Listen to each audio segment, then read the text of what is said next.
Bismillah ar-Rahman ar-Rahim.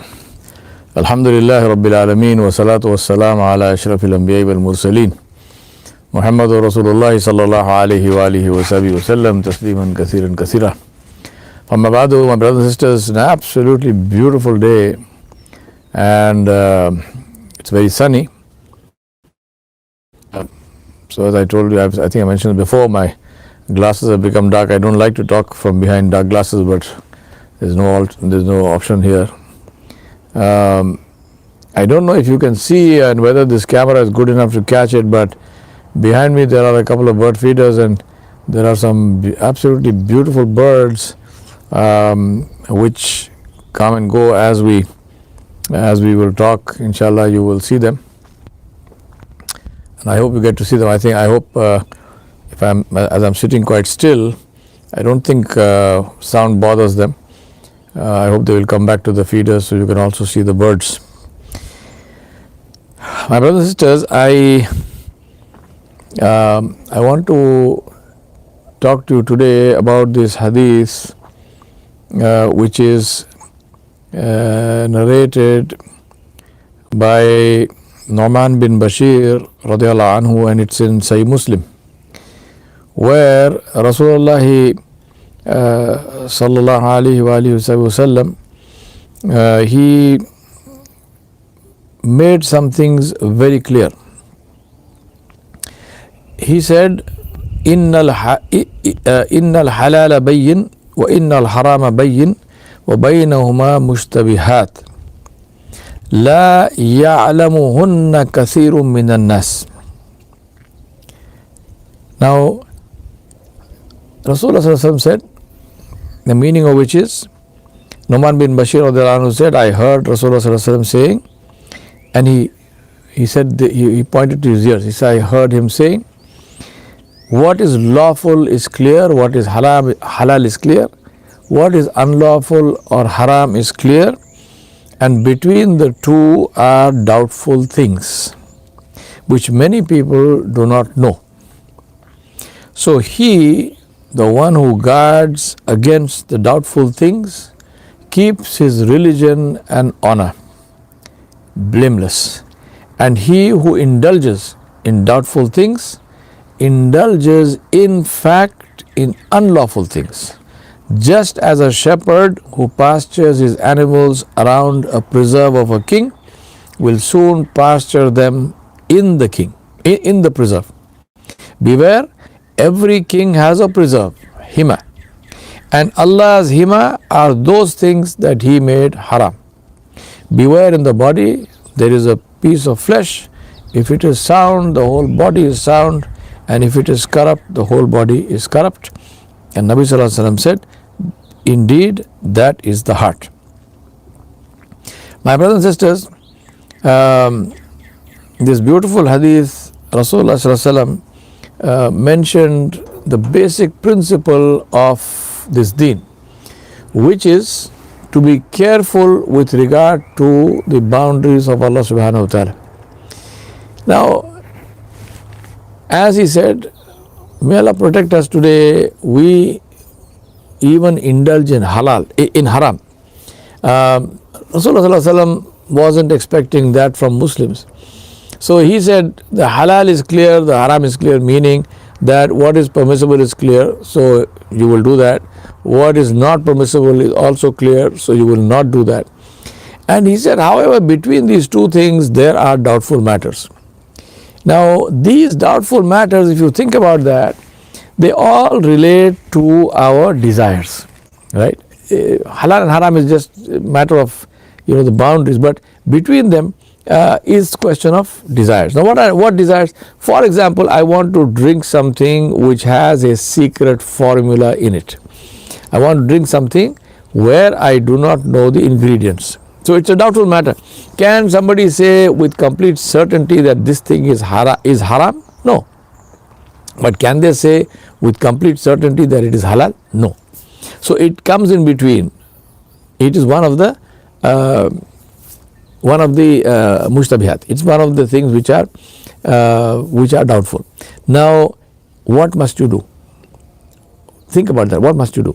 Rasulullah sallallahu alaihi wasallam is saying that if you still insist on eating or drinking that, then you are really indulging in haram, because if you are drinking or eating something which where you don't know the ingredients, in effect, what are you saying? In effect, you are saying that even if there is something haram in it, I don't care, right? Because I need to drink that, I want to drink that, it's something that I like, and even if there is something haram in it, I don't care. So now that attitude of yours is what is the real haram. Take for example Coke and Pepsi, right? Do they have a secret formula in them? Do you know what the ingredients are? It's a strange situation, because everything that is created for human consumption, by law they are supposed to print the ingredients on the labels, except these things. Nobody tells them that, nobody forces them to print the ingredients on the labels, and you can write to them, you can ask them what are the ingredients, and they will tell you that there is something in it which is a proprietary thing, and therefore we are not at liberty to divulge that, and we will not tell you. Now that's fine, let them by all means, let them make it, let them have their secret formula. We are not interested, we are not asking for the formula in order to create another drink as a competition for them. We are just saying, as Muslims, I am just saying to you as a Muslim, if you don't know what is in something and you are still drinking that, if you don't know what is in something and you are still eating that, then what does that say about your seriousness about Allah, your seriousness about Rasulullah, your seriousness Sallallahu Alaihi Wasallam, and your seriousness about Islam? That is why Nabi Sallallahu Alaihi Wasallam said, somebody who indulges in doubtful things is actually indulging in haram. He said the one who does not indulge in doubtful things has preserved his religion and has preserved his honor. He gave a beautiful example where he said that a shepherd who is grazing his flock, who is grazing his sheep, if he grazes them too close to the boundary of the king, then there is a very good chance that one or more of those sheep and goats will cross the boundary and start eating from the king's land. And then who gets into trouble? Not the goat, the shepherd, right? So we are saying, Rasulullah is saying here, that who is a wise shepherd, who is a sensible person? Who stays far away from that, who does not go near the king's land at all, stays far away, because he does not want to get himself into trouble with the king. He stays far away. And he said that what Allah has prohibited is Allah's boundary. La taqrabuha, do not go close to the boundary. Not only should you not cross over the boundary, the safety lies in not even going near the boundary. Now, my brothers and sisters, I ask you to think about this and say that what do we do with, there are two major areas in which we need to be very clear as far as these boundaries are concerned, where the doubtful things are the maximum. One is with regard to our food, and the second one is with regard to our earnings. Right? Now, what is halal and what is haram? And if there are doubtful things, what must you do in that situation? Simple question, a simple thing is, if you are in a doubtful area, number one thing to do is stop doing that. Do not go in that doubtful area. Stop it. Then, if you are really so interested in what is in that particular thing, go and investigate, find out, go to people of knowledge, ask them. If they tell you that this is fine, you can do it, then you can do it. If they don't tell you that, if they tell you no, it is wrong, then don't do it. And the best thing is, if you have a doubt, leave it. I gave you the example of Coke and Pepsi. Another big example in our lives is chicken, because it's a strange thing. Even when I was growing up, chicken was a luxury, right? Chicken was a luxury. Chicken was something that you slaughtered when you had some guests. So it was something which was special because they were in short supply. We didn't have commercial production of chickens, and chickens were, they were all of them. Today it's the other way around. If you want to buy a country bred a farm grown free range chicken, you pay more. When I was growing up as a child, we only had those kinds of chickens. There was no other kind of chicken. These battery chickens, which are literally manufactured, we didn't have them. Now today we have. Today that is it is the largest. There are more chickens in the world than all other birds combined. I'm not talking about domestic birds. I'm talking about every bird. More chickens than that because of this commercial manufacture. Now what happens in a chicken to that is that the slaughter is also done in factories, and except where people have taken special care. I know one or two places in Bangladesh where they take special care, and there may be other places. Except those places, that slaughter is not done by hand. It is not done by hand. It is not done by necessarily by a Muslim. They have all kinds of ways in which the slaughter is done. In most places, nothing is done. It's just slaughtered. In many cases, the head comes off, so the thing is haram anyway. Even without that, it would be haram. I actually went into one of the chicken manufacturing factories, and I saw the entire process of manufacture. Let me describe it for you. I've done this before, but let me explain it to you. What happens is the chickens at one end of it's an assembly line process. At one end of the assembly line, there is a conveyor belt which has funnels in it. Right? It's a funnel. The funnels, plastic funnels, which are in that conveyor belt. So they take a chicken and they put it into the funnel, so the head of the chicken is sticking out of the tail of the funnel. The rest of the funnel holds the chicken so it can't flap around. It's like this. Now this comes here. Here there are three kinds of things that happen. One is there is a tape which is playing Bismillah, Bismillah, Bismillah, Bismillah, Allahu Akbar, Bismillah, Allahu Akbar. There is a tape which is continuously playing that. Here there is a knife, there is a mechanical knife which slits the neck of the chicken. No, before that, this funnel, it comes here, and then what happens is the first step is not the knife. First step is the chicken's head is dipped in a tub of water which is electrified. That water has current in it. The head of the chicken goes into that, and the chicken gets a knock on the head, electric knock, which knocks it out, which makes it unconscious. Now once it comes out of that chicken is supposedly unconscious. But tell me, is there somebody checking to see if it is unconscious or if it is dead? No. So for all you know, some of those chickens are dead. Some will be unconscious. Depends on the the mental structure, mental health of the chicken, and the cardiac health of the chicken. And I don't see they are doing any cardiac profile at the end of that. So anyway, first problem, which is that the chicken was stunned, and that itself is not permissible in our slaughter system to stun the animal before slaughtering it. So that is done. Second problem there is that the stunning may have actually killed the animal. We don't know that. Once it comes there, it comes to the slaughter part. The slaughter part, as I told you, there are three ways in which it's done. Number one way, there is a tape playing, Bismillah, Allahu Akbar, and there is a mechanical knife which goes chuck, chuck, chuck, chuck, chuck, and cuts. Now that again is supposed to cut the neck in such a way that it cuts the two carotids and the jugular veins, and then the head must still be attached to the neck. That is what is supposed to happen. But a chicken's neck, right? It's not a buffalo's neck. It's a chicken's neck. So in many cases, the head comes off because of the sharpness of the knife, and because that chicken came too close or whatever happened, the head comes off. So second point at which the chicken actually becomes haram. Second method is they write on the knife Bismillahi Allahu Akbar. May Allah subhanahu wa ta'ala forgive those muftis who have given these fatwas. La hawla wa la quwwata illa billah. So they write Bismillahi Allahu Akbar, and the knife cuts. That's it, period. Right? Now you decide if that is halal for you and you want to eat it, you eat it. Third thing is where there are people standing there, and these people are supposed to say Bismillahi Allahu Akbar, and they have knives, they are cutting. Now problem is the speed at which the conveyor moves, because remember, any factory machinery is created for efficiency.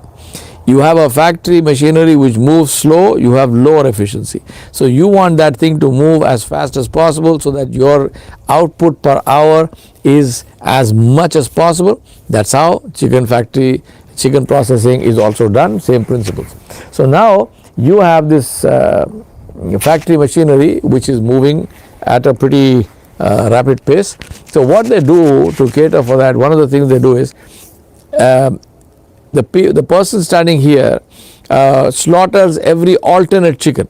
The other one goes to the man standing next to him, right? So it's every alternate chicken. Now if he misses, it's gone without slaughtering. It's just stunned and it's gone. If he doesn't miss, he slaughters. Once again, human error. Maybe he cuts the head off. What happens? Nothing happens. He just keeps quiet. Even if he doesn't cut the head off, he's doing it. Now, that person is supposed to say Bismillah, Allahu Akbar. But the rate at which this process is, believe me, I have actually timed it. It is not possible for the person to say Bismillah, Allahu Akbar unless that process is slowed down. Can it be done? Yes. But then your factory production takes a hit. That means that the owners of the factory must have enough taqwa to say, I don't care about lower production, I will take that hit, but I will ensure that every chicken is actually hand slaughtered properly. Is this done? Yes, in very few cases. I know of 2 cases in Bangladesh, that's it, period. Other than that, I don't know. If they are there, all power to them, alhamdulillah. If they are not there, and the vast majority are not there, I can say that to you very openly and clearly. So this happens. Also, please understand, those people standing there have to stand for 8 hours.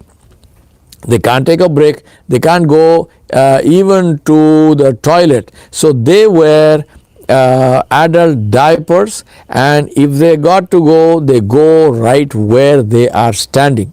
Now here is a person with his diaper full of excreta, cutting chicken, saying Bismillah, Allahu Akbar. Watch the scene. Subhanallah, la hawla quwwata illa billah. So therefore, my principle, I never eat factory processed chicken, period. Alhamdulillah, my life doesn't depend on it, your life doesn't depend on it either.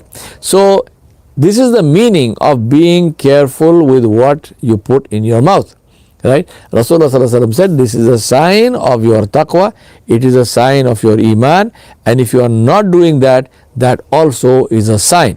So it's up to you which sign you want to show to Allah subhanahu wa ta'ala jalla jalaluhu. My brothers and sisters, let me tell you a story, true story. Abu Bakr as-Siddiq radhiyallahu anhu. The reason I am telling you the story about Abu Bakr as-Siddiq radhiyallahu anhu is because here was a man who learned the religion directly from Rasulullah sallallahu alaihi wasallam. Here was a man who was considered to be the Sheikh of the Sahaba. The Sahaba referred to him if they had any doubt and if Rasulullah sallallahu alaihi wasallam was not present.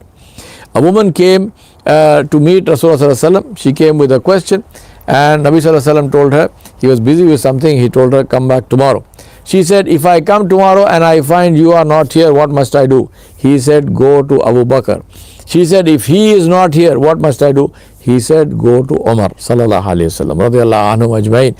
My brothers and sisters, what does that tell you? For one thing, on a side note, it tells you the hierarchy with the Sahaba. It was based on these things that the Sahaba picked Abu Bakr Siddiq radiyallahu anhu as the Khalifa of Rasulullah sallallahu alaihi wasallam when Rasulullah sallallahu alaihi wasallam passed away. Right? Now, this story refers to Abu Bakr Siddiq radiyallahu anhu. What's the story? The story is, one day Abu Bakr Siddiq radhiyallahu anhu returned from somewhere. He came home and his servant was there. He asked his servant, he said, give me, is there anything to eat? The servant said, yes. Abu Bakr Siddiq radhiyallahu anhu said, give it to me. The servant gave him a bowl of milk. Abu Bakr Siddiq radhiyallahu anhu drank the milk. The servant then said, Ya Sayyidi, every time I give you something to eat or drink, you always ask me about the origin of that. You ask me, where did you get this from? Today you didn't ask me. Abu Bakr Siddiq radhiyallahu anhu said, when I am this careful, I expect you to also be careful. I didn't ask you because I assumed you are careful. Where did you get this from? The man had a strange story. The man said, before I became Muslim, I used to be a soothsayer, I was an astrologer, I was a magician. Now, there is a tribe which lives outside of Medina. I had done something for them for which they were supposed to pay me. Now, they did not pay me at this time. After that, I became Muslim, Alhamdulillah, and I stopped doing these things because these are haram. Today, I was passing by there, and those people gave me this milk as payment for what I had done for them before Islam. Listen carefully to the story. So he said, I took that, I brought it home. When you asked me for something to drink, I gave it to you. Then I had a doubt in my mind, so I told you the story. Now, before I tell you what Abu Bakr Siddiq radiallahu anhu did, let me ask you some questions relating to the permissibility, the fiqh of this, right? There are many of us who are very interested in the fiqh. First question, who did the milk belong to? To the servant. Milk is itself, is it halal or haram? It is halal. It belonged to the servant. So when the servant gave it to Abu Bakr Siddiq radiallahu anhu, it was a gift from his Muslim brother, right?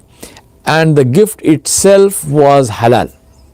Did Abu Bakr Siddiq radiallahu anhu even need to bother about where he got it from? No. Because a gift from your brother, as long as that gift fi nafsihi in itself is halal for you. Even if he got the gift from a haram source, that gift, that thing is haram for him, but for you it is halal. For example, if you have a friend who is engaged in an interest, he's paying or charging interest, and he has this business. He runs an interest-bearing, interest-based bank, for example, and so you know that is his income. He's got nothing else. Now he invites you home for a meal.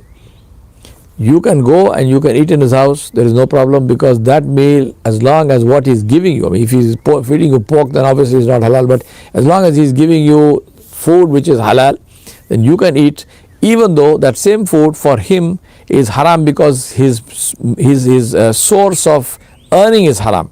But you, as a Muslim brother of that person, you don't have to worry. Need not even be Muslim. Is it permissible for you to go and eat in the house of a non-Muslim? Yes.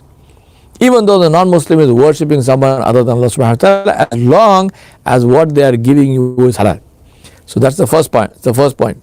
Milk, is it halal? Yes. Who did it belong to? To the servant. For Abu Bakr Siddiq radiallahu anhu to drink that milk, was it permissible? Yes.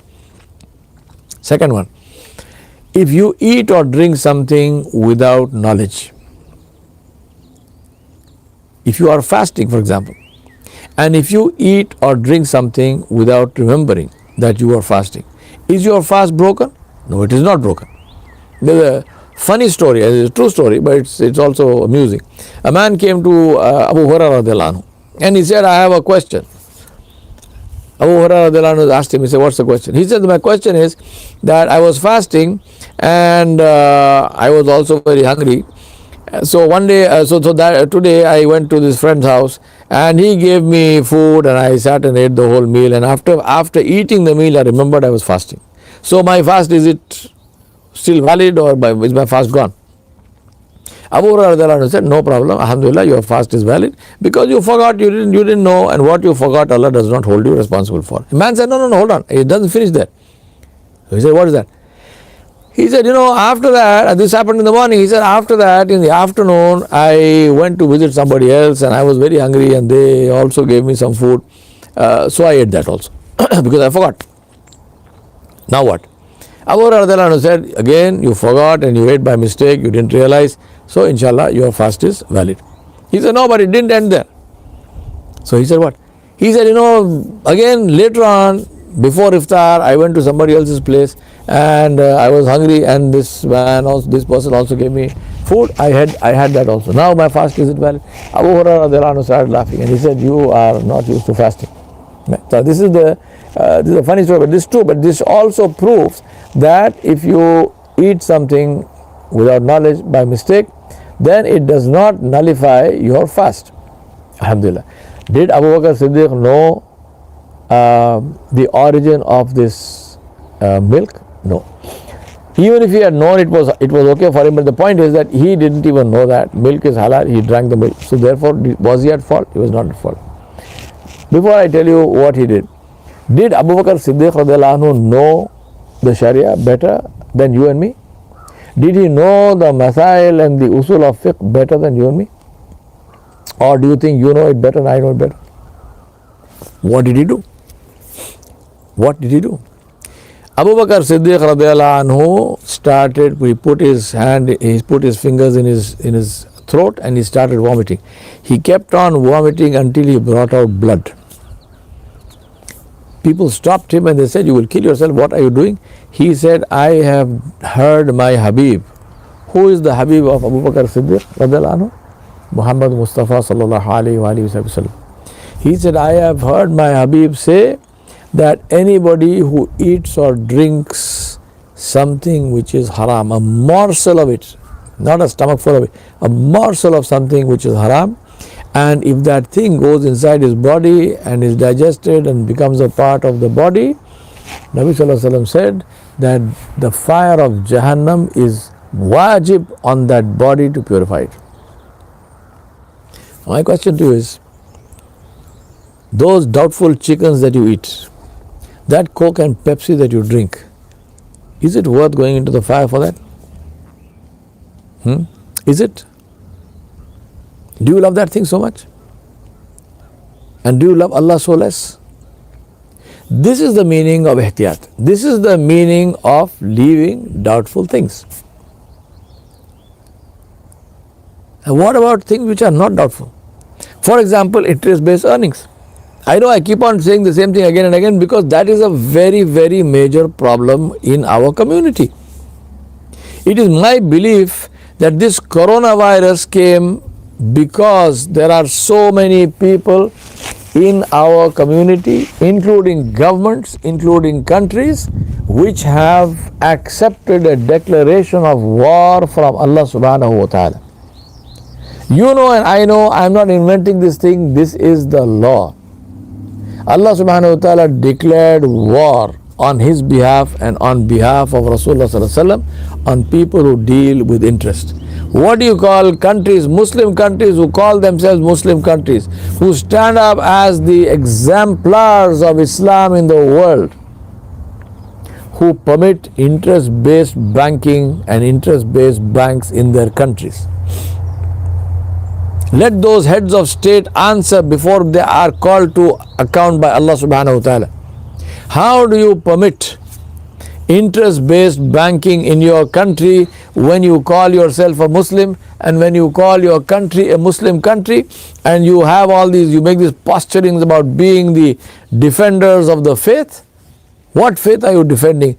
You are accepting a declaration of war from Allah subhanahu wa ta'ala. Are you defending the faith or are you damaging the faith? I ask all those Muslims who take debt. Today we are dying under debt. And I want to say none of it, but I won't say none of it. The vast majority of that debt is only to fulfill our desires. Nothing else. Nothing else. That debt is not necessary. That debt is not essential. Now you might say, well, I took a mortgage because to have my own house. Who told you that to own a house, to be the owner of a house, who told you that that is a necessity? That your life cannot go on unless you own the house. All you need is a roof, a secure roof over your head, for which all you need is to rent a house. Save money, find alternate means where you can get interest-free loans through Islamic banks and then get yourself a house if you really want to get a house. But otherwise, there is absolutely nothing wrong. Not only is it not wrong, I think financially speaking it is even better to live in a rented house and write off that rent, part of it or all of it, in expenses against tax which you are permitted to do in most countries. Even if you can't write off expense which before Allah subhanahu wa ta'ala is mortgage, you have accepted a declaration of war from Allah. We take loans to buy television sets. We take loans to buy gadgets. We take loans to buy phones. We take loans to buy fancy cars. We take loans to buy houses. We take loans to go on cruises. We take loans to go on holidays. We take loans, we take educational loans, and then you say, well, education is not possible without taking a loan. Absolutely false. Even in America, there are alternatives, there are different means. And you don't need to study in America. You can go and study in Canada, which is next door, where the cost of education is much less. Healthcare and education are rackets in this country. We are killing ourselves with loans. Remember, Rasulullah sallallahu alaihi wasallam did not used to read the janazah of somebody who died while still owing money. He used to ask, does this person who died, did he owe money to anyone? And if they said yes, he would ask who is taking over that loan on his behalf. If the son or some relative or some friend said, Ya Rasulullah, I am taking over that loan on his behalf and I will pay it off, then Rasulullah sallallahu alaihi wasallam would read the janazah for that person. Otherwise, he would say, you read the janazah for your brother, and he would go away. Later on, when he had money, then he would take it on himself. He would say, I will pay the loan for this person, and then he would read the janazah and lead the janazah for that person. What does it tell you about loans? We happily borrow money. What happens when you die? That TV set is going to be around your neck. That car will be around your neck. You want that? Stop borrowing. Stop borrowing. Instead, save. Live within your means. Don't indulge in things which are doubtful. Even worse, don't indulge in things which are haram. Borrowing on interest is haram, haram, haram. Paying that interest is haram, haram, haram. The hadith of Rasulullah, he said, Allah has cursed the one who borrows, the one who pays, meaning he said the one who lends on interest, the one who borrows on interest, the one who witnesses that transaction, and the one who draws up that contract. He said Allah has cursed these four people. Remember, think about this. The one who is lending on interest, the one who is borrowing on interest is borrowing to go and buy something. But what about the one who is bearing witness? He is neither borrowing nor lending. He is getting nothing out of this. He is just standing there and saying, okay, I am witness to the transaction. He is not even saying, if this man does not pay, I will pay on his behalf. No, he is just saying, I am witness that this thing happened. Nabi sallallahu alaihi wasallam said, Allah cursed him also. What about the guy who is drawing up that contract? He has got a job, he is an employee of that bank, and that's the reason why working in such institutions is haram. He is drawing up the contract. Rasulullah said, Allah has cursed him. And Allah subhanahu wa ta'ala mentioned, and you all know the ayat of Surah Al-Baqarah, Allah said on the day of judgment, the one who deals in riba, the one who deals in interest will stand before Allah subhanahu wa ta'ala like a person who has been beaten by shaitan and he is insane. And why? Because they say, al-baya mislur riba. They say that business is like interest. And then Allah subhanahu wa ta'ala makes this fabulous statement in keeping with His glory and majesty.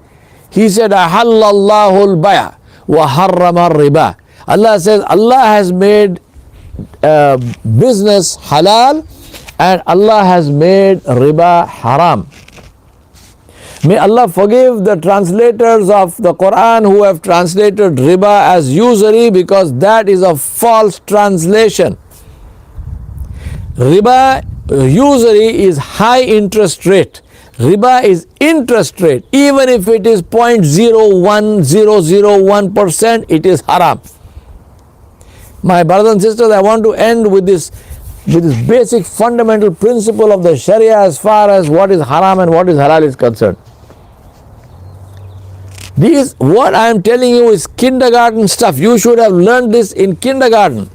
Your parents should have taught you this. May Allah forgive them if they didn't teach you. In the Sharia, the basic principle is that if something is haram, then everything to do with it is haram, and that thing which is haram irrespective of quantity. Pork, is it haram? Yes. How much is haram? Everything is haram. 1 gram of pork is haram, the whole pig is haram. You can't say, well, I just ate 1 pork chop. No. You can't say, I just ate 1 rasher of bacon. No. You can't say, I just ate 1 sausage. No. Everything to do with this haram. And skin bags, pig skin belts, pig skin is haram. Making a bag out of it, haram. Dealing with pigs, having a pig farm, owning a pig farm, trucking, transporting pigs from place to place, having a slaughterhouse or a pig meat, pork processing factory, having shares in a factory. You might say, I never even saw the factory, I've never even gone near the factory, I just have some shares in that business. It is haram. Zina is haram, fornication is haram, everything to do with fornication is haram. Fornicating 1 time is haram, fornicating every day is haram. But you know what? We have made some things halal for ourselves, and we have made some things haram for ourselves, not based on what Allah did, but based on what we like and we don't like. We won't eat pork because we don't like to eat pork anyway. We will not say fornication is 1 time is okay because you don't want your wife to do that, your wife doesn't want you to do that. But what about interest-based banking? What about borrowing money on interest? What about borrowing money to buy this gadget and that gadget and this car and that car and this house and that house? My brothers and sisters, I don't make the laws. You don't like the law, tell Allah about it. But as I told you, it is my conviction, I'm not making a fatwa, this is my understanding that the coronavirus is something which is brought on because Muslims refuse to stop dealing in interest, and Allah subhanahu wa ta'ala is at war with you, and Allah subhanahu wa ta'ala sent his jund, he sent his army. And his army is a little strand of RNA which is covered with lipids. That's it. And Allah brought you to your knees. So I'm saying to all of you individually, I'm saying to those who are in positions of authority, I'm speaking also to the heads of states, get out of interest-based dealings. Don't tell me it will cost you because now you have this loan and to pay it off you will lose money. Lose the money, it is better than losing your iman. Lose the money, it is better than losing your life to corona. Lose the money, it is better than losing Jannah when you go before Allah subhanahu wa ta'ala. Because remember, Allah told you, Allahu waliul lazina amanu. Allah said, I am your wali. So, what is the base condition? What is the default state? You are the wali of Allah. Allahu waliul lazina amanu. Allah said, Inna awliya Allahi la khawfun alayhim, ala inna awliya Allahi la khawfun alayhim wa la hum yahzanun, alladhina amanu wa kanu yattaqun. Allah said, verily the awliya of Allah are those who have no fear and who have no huzn, no sadness. Who are they?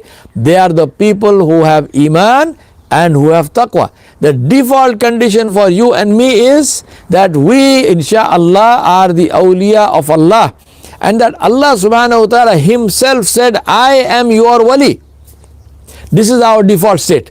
But some of us, may Allah forgive us, but some of us say, no, sorry, we don't want you as our wali, we want you as our enemy. So we have accepted the declaration of war from you. So I am rubbing out my name from the list of awliya Allah, and I am writing my name in the list of adu Allah, our enemies of Allah. Does it make sense? All of you like to talk about logic. Does it make sense? If it doesn't make sense, rub out that name from the list of enemies of Allah and write it back again. Allah has given the pen in your hand, write it back again in the list of awliya Allah. Then raise your hand and say, Ya Rab, Ya Rab, Ya Rab. I understood what I was doing. Oh Allah, forgive me.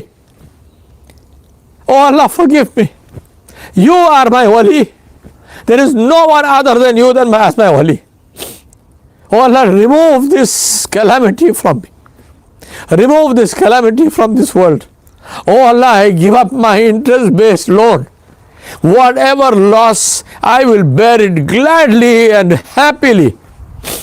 Oh Allah, help me with barakah. Help me with barakah. I will sell the house, I will sell the car, I will sell the gadget, but I will pay off that interest-based loan. Now.